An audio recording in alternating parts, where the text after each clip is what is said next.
July 8, 2024. Terminal 5 at Heathrow. A British Airways gate agent stares at a screen showing a single red flag next to a flight to Miami, and within 12 minutes, that one flag will ripple into 43 cancellations across 3 continents. The plane is fine, the crew is rested, the weather is clear, so why is the whole schedule about to fall apart? On the surface, airline scheduling looks like a giant calendar. Planes go from A to B, passengers buy seats, everyone shows up on time. What actually sits underneath that calendar is one of the most brittle optimization problems in modern industry, and almost nobody outside the business understands how close to the edge it runs every single day. Consider the shape of the thing. A mid-sized global carrier like Lufthansa or Delta operates somewhere between 700 and 900 aircraft, flying 4,000 to 6,000 flights a day, touching more than 300 airports, staffed by roughly 20,000 pilots and 60,000 flight attendants, all of whom have contractually limited duty hours, mandatory rest periods, and specific aircraft types they're legally allowed to fly. A single Boeing 787 costs around $300 million, new, and, if it sits on the ground for an hour, burns roughly $15,000 in lost revenue plus fixed costs. The schedule these carriers publish 6 to 11 months in advance has to make every one of those variables line up simultaneously, for months at a time, in a world where thunderstorms exist. Which brings us back to Heathrow, and that red flag. Here's the piece almost no traveler knows. Inside every major airline, the schedule isn't one document. It's 4 separate schedules, built in sequence, each one constraining the next. Insiders call the whole process the 4-stage plan, and the 4 stages are network, fleet, crew, and tail. The network decides which cities you fly between and at what times. The fleet decides which type of aircraft, a 737 or a wide-body, gets assigned to each of those flights. The crew builds the pilot and flight attendant rotations on top of that. And tail, the last and most fragile layer, assigns a specific individual airplane, by its registration number, to a specific string of flights over several days. When you hear an airline say a plane is out of position, that's a tail assignment failure, and the tail is where the whole system is most likely to snap. Start with networking. This is the layer the public sort of sees. Planners look at demand data going back a decade, current booking curves, competitor moves, fuel prices, and airport slot availability, and they decide, for example, that a Tuesday 7:15 a.m. departure from Chicago to Frankfurt makes money, and a 9:15 doesn't. At a carrier like United, network planners evaluate roughly 130,000 possible city pair combinations, and publish a schedule containing only about 5,000 of them per day. Every flight kept is a bet. Every flight cut is a different bet. Then comes fleet assignment, and this is where the numbers get sharp.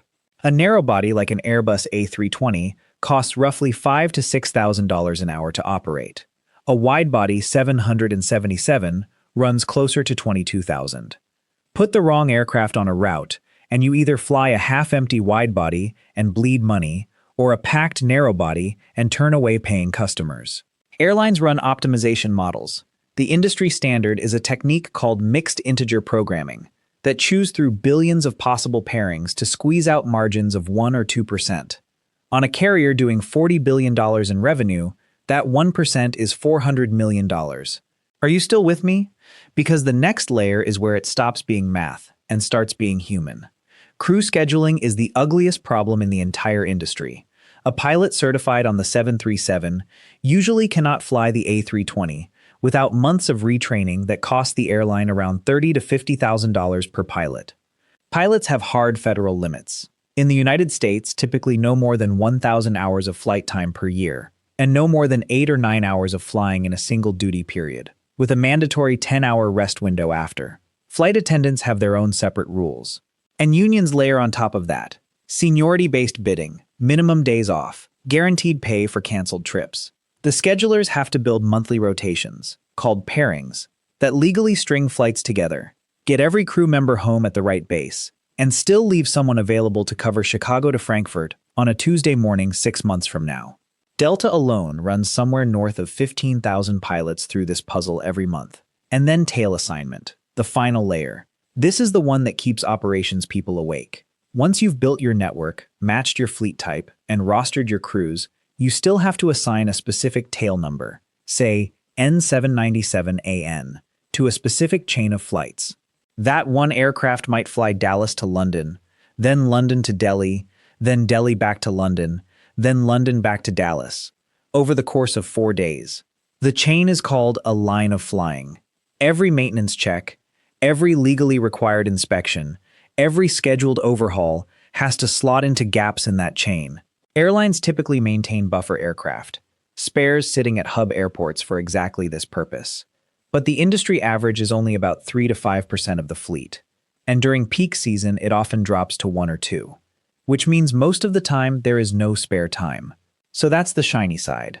4 layers, stacked, optimized down to the minute. Now flip the card over. Fuel is the single largest variable cost in the industry. For most carriers, 20 to 30% of total operating expense, and it swings on geopolitics no scheduler can predict.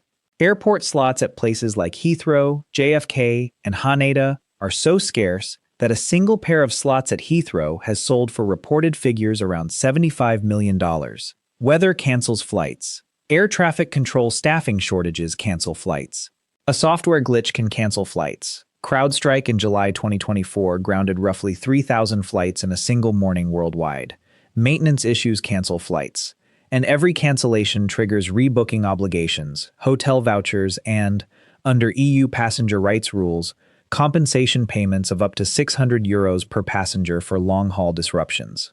The Department of Transportation has fined U.S. carriers hundreds of millions of dollars in recent years for consumer protection violations tied to disrupted schedules. On paper, the whole operation looks like a beautifully tuned machine. In reality, it runs about 98% on time in good months, which means 2% of thousands of flights a day, every day, blow up. That's the part that looks fine on paper. Here's where it actually breaks. The structural weak point is crew connectivity, not aircraft, not the weather, crew. Because a plane can be swapped, a gate can be reassigned, a slot can be renegotiated, but a pilot who's timed out on legal duty hours cannot fly, period. And crews are scheduled in interconnected chains, just like aircraft. Pilot A is supposed to fly to Miami, sleep, then take the return leg to London the next morning. If Pilot A's inbound flight is delayed past a threshold, Pilot A can't legally operate the outbound. Now you need a reserve pilot. If the reserve is already flying, or already timed out, you cancel the flight. Cancel that flight, and Pilot B, who was supposed to deadhead on it to reach their next assignment in Frankfurt, doesn't get there. Now Frankfurt is short a captain. Cancel Frankfurt. Now the Frankfurt aircraft is stranded, and its next 3 legs, Munich, Rome, back to London, all die too. This is why airline meltdowns cascade the way they do. It's not that 100 things break. One thing breaks. Then it eats itself, which is exactly what happened at Southwest in late December 2022.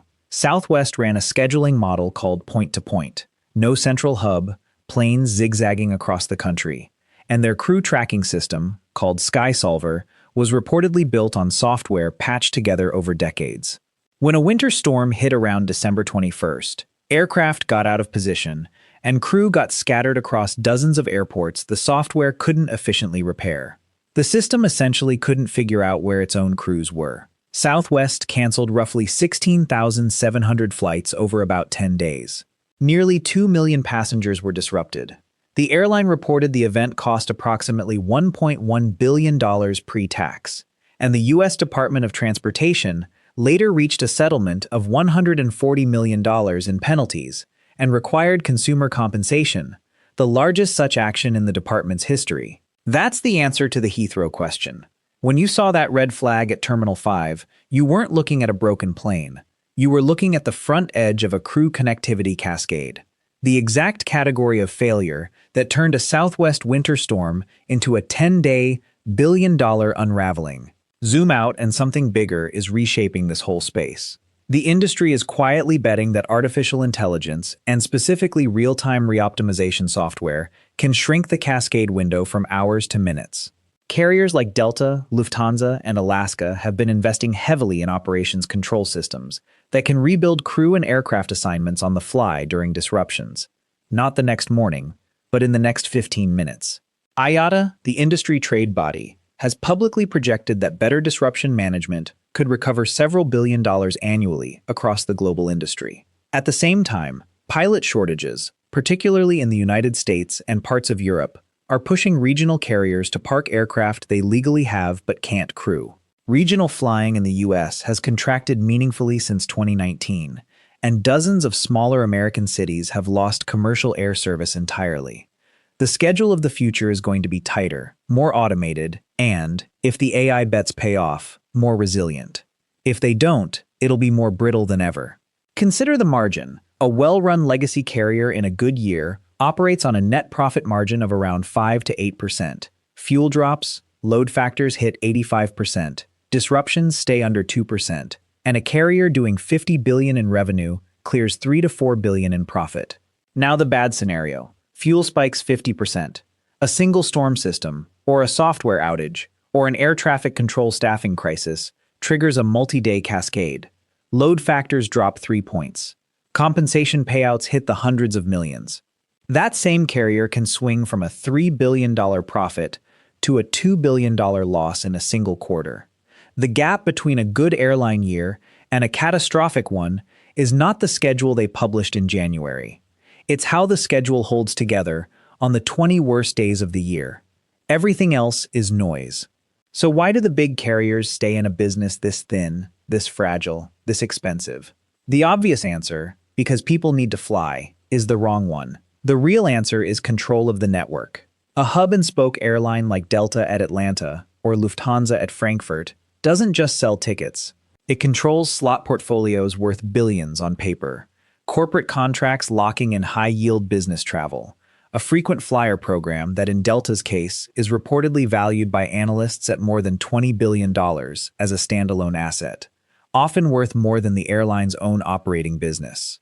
The credit card partnership behind that program generates billions in near pure margin revenue every year.